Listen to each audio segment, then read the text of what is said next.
नमस्कार, देशोन्नतीच्या सुपर 30 मध्ये मी ऐश्वर्या आपलं स्वागत करते। गोंदिया येथे एका अल्पवयीन मुलाने चक्क आपल्या आईचाच जीव घेतलाय। खर्चासाठी पैसे न दिल्याने या अल्पवयीन पोराने आपल्या आईचा गळा घोटून हत्या केली। या घटनेनंतर संपूर्ण जिल्ह्यात एकच खळबळ उडाली आहे। पोलीस तपासात मुलानेच आईची हत्या केल्याचं समोर आलंय। वकील गुणरत्न सदावर्ते यांनी ठाकरे बंधूंवर एक पत्रकार परिषद घेत जोरदार टीका केली आहे। स्वतःच्या राजकारणासाठी दोघे जण मास्टर माइंड बनले आहेत। हे सर्व कार्य करून शैक्षणिक हत्येवर ज्याप्रमाणे विजय उत्सव करायला निघाले आहेत असं ते म्हणाले। ते मनसे आणि शिवसेना उद्धव बाळासाहेब ठाकरे गट यांच्या कार्यकर्त्यांना अजिबात पटले नाही। शिवसेना उबाठा गट कार्यकर्ते प्रशांत भिसे यांनी सदावर्ते यांच्या कानाखाली मारणाऱ्याला 1 लाखांच्या बक्षिसाची घोषणा केली। सदावर्ते महाराष्ट्र आणि मराठीबाबत गरळ ओकत असल्याचंही त्यांनी म्हटलंय। माझ्या वडिलांच्या वाढदिवसानिमित्त लावलेले बॅनर तुम्ही का काढले असं विचारत नगरपालिका कर्मचाऱ्यांवरच पिस्तूल रोखल्याचा प्रकार बीड शहरातील शिवाजीनगर पोलीस ठाणे जवळ घडलाय। धमकी देणारा शैलेश नाईकवाडे हा माजी नगरसेवक नरसिंह नाईकवाडे यांचा मुलगा आहे। या प्रकरणात बीड शहर पोलीस ठाण्यात गुन्हा दाखल करण्यात आला असून अधिक तपास शहर पोलीस करतायत। मुंबई लोकलमध्ये महिला प्रवाशांमध्ये हाणामारीच्या घटना वारंवार घडत आहेत। डोंबिवली लोकलमध्ये आज सकाळी 8:20 सीएसएमटी कडे जाणाऱ्या लोकलमध्ये महिलांमध्ये जोरदार हाणामारी झाली। काही दिवसांपूर्वी विरार लोकलमध्ये एका महिलेला रक्त निघेपर्यंत मारहाण झाल्याची घटना झाली होती। जागेच्या कारणावरून महिलांमध्ये वाद विकोपाला गेल्यानं हाणामारी झाली आहे। कोकण विकास समितीने निवेदन देत मुंबई गोवा महामार्गावरून प्रवास करणाऱ्या प्रवाशांना गाडीची नुकसान भरपाई म्हणून प्रत्येक फेरीला एक विशिष्ट रक्कम द्यावी, तसेच अपघात झाल्यास वैद्यकीय उपचारांसाठी किमान 50 लाखांचा व मृत्यू झाल्यास किमान 1 कोटी रुपयांचा विमा शासनाने स्वतःच्या खर्चाने करण्याची मागणी केंद्रीय रस्ते वाहतूक मंत्री नितीन गडकरी, मुख्यमंत्री देवेंद्र फडणवीस आणि सार्वजनिक बांधकाम मंत्री शिवेंद्रराजे भोसले यांच्याकडे केली आहे। शरदचंद्रजी पवार कृषी महाविद्यालय खरवते दहिवली येथे AI तंत्रज्ञानाचा वापर करून कृषी ई-प्रक्षेत्र ग्रंथालय हा महाराष्ट्रामधील प्रथमच साकारण्यात आलेला कृषी महाविद्यालयीन नाविन्यपूर्ण व संशोधनात्मक प्रयोग यशस्वी करण्यात आलाय।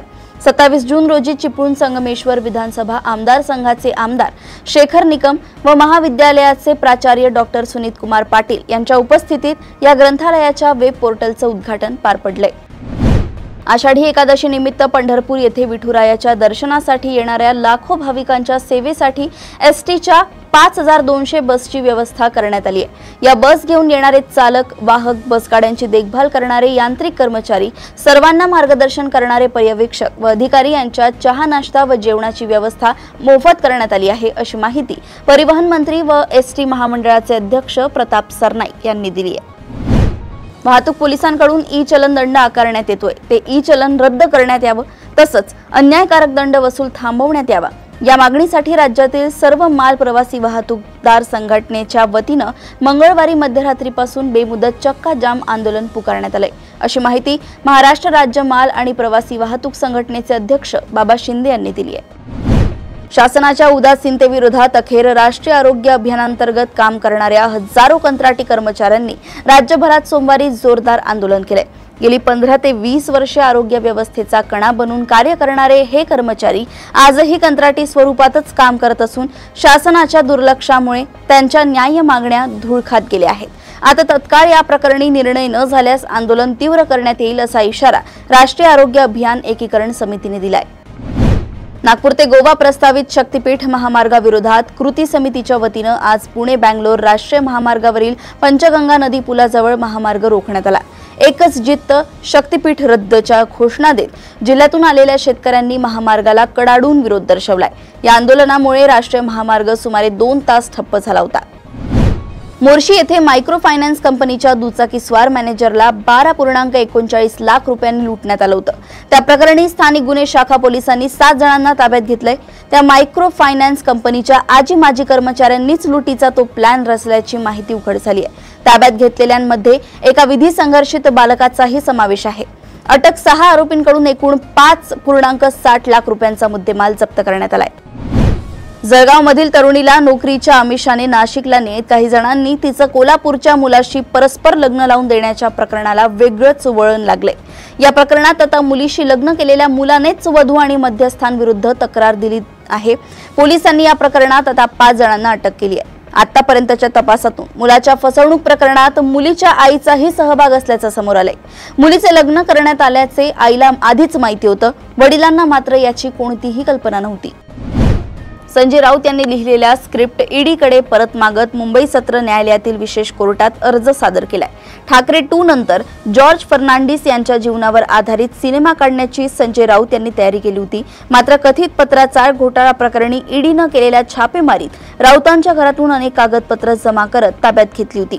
त्यात राऊतांनी ठाकरे 2 ची अर्धवट लिहिलेली स्क्रिप्ट आणि जॉर्ज फर्नांडिस यांच्या जीवनावर आधारित स्क्रिप्टही ईडीनं ताब्यात घेतली।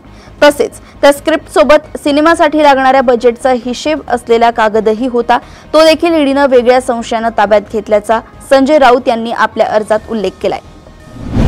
तेल विपणन कंपन्यांनी एलपीजी गॅस सिलेंडरचे नवे दर जाहीर केले आहेत। 19 किलोच्या व्यावसायिक एलपीजी गॅस सिलेंडरच्या किमतीत लक्षणीय घट झाली आहे। दिल्लीपासून वाराणसीपर्यंत हा सिलेंडर 60 रुपयांपर्यंत स्वस्त झालाय, ज्यामुळे हॉटेल, रेस्टॉरंट आणि इतर व्यावसायिक आस्थापनांना फायदा होईल। मात्र घरगुती सिलेंडरच्या किमतीत कोणताही बदल झाला नाहीये। सालारजंग यांच्या वंशजांनी संदीपाम भुमरे यांचा चालक जावेद याला तब्बल 150 कोटींची जमीन हिजानामा केली। या प्रकरणी आर्थिक गुन्हे शाखेने भुमरे यांच्या ड्रायव्हरची चौकशी केली। 9 तास झालेल्या चौकशीत पोलिसांनी जावेदला प्रश्नावली दिली होती। या जावेदने समाधानकारक उत्तरे दिली नाहीत। या संपूर्ण चौकशीत जावेदने पोलिसांना सहकार्य केलं नसल्याची माहिती सूत्रांनी दिली आहे। त्यामुळे पोलीस पुन्हा जावेदला चौकशीसाठी बोलावणार आहेत। केंद्रीय रस्ते वाहतूक मंत्री नितीन गडकरींनी भारतीय राष्ट्रीय महामार्ग प्राधिकरणाच्या अधिकाऱ्यावर झालेल्या हल्ल्याचा तीव्र शब्दात निषेध केलाय। कर्तव्यावर असलेल्या अधिकाऱ्यावर झालेला हल्ला अतिशय चिंताजनक आहे, अशा शब्दात गडकरींनी सोशल मीडिया प्लॅटफॉर्मवर एक्सवर त्यांची नाराजी बोलून दाखवली आहे। यानंतर हिमाचल प्रदेशचे पंचायत राज मंत्री अनिरुद्ध सिंग राणा यांच्या विरोधात गुन्हा नोंदवण्यात आलाय। देशातील अनेक राज्यांमध्ये मान्सूनने कहर केलाय, त्यातच हिमाचल प्रदेशात तुफान पाऊस सुरू आहे। येथे पावसामुळे आतापर्यंत येथे सुमारे 800 कोटींचं नुकसान झाल्याचा अंदाज आहे। या दरम्यान मंडी जिल्ह्यात ढगफुटीमुळे 4 जणांचा मृत्यू झालाय, तसेच 16 जण बेपत्ता असल्याची माहिती आहे। मध्य प्रदेशच्या नरसिंहपूरमधील जिल्हा रुग्णालयात नर्सिंगचं प्रशिक्षण घेत असलेल्या विद्यार्थिनीची तिच्या प्रियकरानं हत्या केल्याची घटना घडली आहे। धक्कादायक बाब म्हणजे ही हत्या रुग्णालयात कित्येकांच्या डोळ्यांदेखत घडली। प्रियकरानं विद्यार्थिनीचा गळात चिरलाय। यावेळी आसपास अनेक जण होते, पण कोणीही विद्यार्थिनीला वाचवण्याचा प्रयत्न केला नाही। तिच्या मदतीसाठी कोणीही पुढे आलं नाही। घटनेचा व्हिडिओ समोर आलाय। पोलिसांनी आरोपीला अटक केली आहे। सर्वोच्च न्यायालयाने एक मोठा आणि ऐतिहासिक निर्णय घेतलाय। या निर्णयाअंतर्गत आता सर्वोच्च न्यायालयातील अनुसूचित जाती आणि अनुसूचित जमाती प्रवर्गातील कर्मचाऱ्यांची नियुक्ती आणि पदोन्नतीसाठी आरक्षण लागू करण्यात आले। या निर्णयासंबंधीचे परिपत्रक 24 जून रोजी जारी करण्यात आले। या परिपत्रकाच्या माध्यमातून सर्वोच्च न्यायालयातील सर्वच कर्मचाऱ्यांना या नव्या निर्णयाची माहिती देण्यात आली आहे। पंतप्रधान नरेंद्र मोदी बुधवारपासून 5 देशांच्या दौऱ्यावर जाणार आहेत। सर्वात आधी पंतप्रधान आफ्रिकेतील घानामध्ये जाणार आहेत। त्यानंतर ते त्रिनिदाद आणि टोबॅगो, अर्जेंटिना आणि ब्राझील मार्गे नेमिबियाला जाणार आहेत। या दौऱ्यापूर्वी एक खुर्ची चर्चेत आली आहे। विदेशातील संसदेत असणाऱ्या या खुर्चीवर भारत आणि भारतीय लोकांचा उल्लेख आहे। त्या देशातील संसदेत पंतप्रधान नरेंद्र मोदी जाणार आहेत, तसेच संसद सदस्यांसमोर भाषणही करणार आहेत। भारत इस्रायल सोबत मोठा करार करण्याची शक्यता आहे। लोरा मिसाईल इस्रायली संरक्षण कंपनी IAI ने विकसित केली आहे। या मिसाईलचा सुपरसॉनिक वेग आणि 400 किलोमीटरवर हल्ला करण्याची क्षमता तिला वेगळं बनवते। ही मिसाईल जमीन आणि समुद्र अशा दोन्ही ठिकाणांवरून प्रक्षेपित करता येते। त्यामुळे पाकिस्तानचा काटा काढण्यासाठी भारत मोठ्या संख्येने इस्रायली लोरा मिसाईल खरेदी करू शकतो। पाकिस्तान सरकार कर्जात पूर्णपणे बुडालेलं आहे, त्यामुळे त्यांनी एक धक्कादायक पाऊल उचललंय। अवैधपणे बळकावलेल्या काश्मीर म्हणजे पीओकेची संपत्ती विकायला काढली आहे। अलीकडच्या काही वर्षात पाकिस्तान सरकार पीओकेची संपत्ती विकून कर्ज फेडत आहे। पाकिस्तानातील पंजाब प्रांतातील सियालकोट, रावळपिंडी, लाहोर आणि खैबर पख्तूनख्वामध्ये पीओकेच्या संपत्तीची विक्री सुरू आहे। रशियन सैन्याने पूर्व युक्रेनमधील शेवचेन्को गावाच्या आसपासच्या भागावर ताबा मिळवलाय। हे शेवचेन्को गाव डोनेट्स्क मध्ये आहे। रशियाने हे गाव युक्रेनच्या सैन्याकडून हिसकावून घेतलंय। रशियाचा या भागावर ताबा मिळवणं महत्त्वाचं आहे, कारण इथे लिथियमचा मोठा साठा आहे। या साठ्यावर रशियाने ताबा मिळवल्यामुळे युक्रेन आणि डोनाल्ड ट्रम्प दोघांनाही मोठा फटका बसलाय। युक्रेनच्या खनिजांवर ताबा मिळवण्यासाठी ट्रम्प यांनी काही दिवसांपूर्वी झेलेन्स्की यांच्याशी एक करार केला होता। दुसरीकडे रशियाने या भागावर ताबा मिळवल्यामुळे याचा फायदा चीनलाही होणार आहे। मोदी सरकारने एम्प्लॉयमेंट लिंक्ड इन्सेंटिव्ह योजनेला मंजुरी दिली आहे। यानुसार येत्या 2 वर्षात 3.5 कोटींहून अधिक रोजगार उपलब्ध केले जाणार आहेत। सर्वच क्षेत्रांमध्ये रोजगार निर्मिती करणे, नोकऱ्यांची क्षमता वाढवणे यासह सामाजिक सुरक्षा वाढवण्याची तयारी केली जात आहे। नवीन नोकरी करणाऱ्यांना म्हणजेच पहिल्यांदा नोकरी करणाऱ्यांना महिन्याचा पगार 2 टप्प्यात दिला जाईल। यासाठी 15,000 रुपयांपर्यंतचा मासिक पगार गृहीत धरण्यात आलाय। महाराष्ट्र राज्य सामायिक प्रवेश परीक्षा कक्षातर्फे राबवल्या जाणाऱ्या विधी 3 वर्षे पदवी अभ्यासक्रमाच्या प्रवेश प्रक्रियेला अखेर 1 जुलै रोजी सुरुवात झाली आहे। या अभ्यासक्रमासाठीची सीईटी परीक्षा देणाऱ्या 74,621 विद्यार्थ्यांना आता 10 जुलै 2025 पर्यंत प्रवेशासाठी अर्ज करता येणार आहे। इच्छुक विद्यार्थ्यांनी आपल्या लॉग इन मध्ये जाऊन अर्ज आणि प्रवेश नोंदणी प्रक्रिया पूर्ण करावी, असे आवाहन सीईटी कक्षातर्फे करण्यात आले। यंदाच्या शैक्षणिक वर्षासाठी पदव्युत्तर दंत अभ्यासक्रमाच्या प्रवेशासाठी राज्य कोट्यातील जागा भरण्याची प्रक्रिया महाराष्ट्र राज्य सामायिक प्रवेश परीक्षा कक्षाने सुरू केली आहे। ही प्रवेश प्रक्रिया ऑनलाईन पद्धतीने होणार असून अर्ज स्वीकारण्यास सुरुवात झाली आहे। अर्ज स्वीकारण्याची शेवटची तारीख 3 जुलै असेल तर 8 जुलैला पहिली गुणवत्ता यादी जाहीर होईल। कर्जाच्या ओझ्याखाली असलेली दूरसंचार कंपनी वोडाफोन आयडियानं आपल्या 5G सेवेचा विस्तार आणखी 23 शहरांमध्ये केलाय, ज्यामध्ये जयपूर, कोलकाता आणि लखनौ यांसारख्या प्रमुख राज्यांच्या राजधानींचा समावेश आहे। यापूर्वी कंपनीनं मुंबई, दिल्ली, NCR, बँगलोर, चंदीगड आणि पाटणा येथे 5G सेवा सुरू केल्या होत्या। VIनं 17 टेलिकॉम सर्कल्समध्ये 5G स्पेक्ट्रम मिळवलं असून 299 रुपयांपासूनच्या प्लॅन्सवर अमर्यादित 5G डेटा देण्याची प्रारंभिक ऑफर जाहीर केली आहे। देशातील सर्वात मोठी कर सुधारणा प्रणाली मानली जाणारी वस्तू आणि सेवा कर म्हणजे जीएसटीला 8 वर्षे पूर्ण होत आहेत। मोदी सरकारने आपल्या पहिल्या कार्यकाळात 1 जुलै 2017 रोजी जीएसटी लागू केला, ज्याने देशातील कर प्रणाली पूर्णपणे बदलली।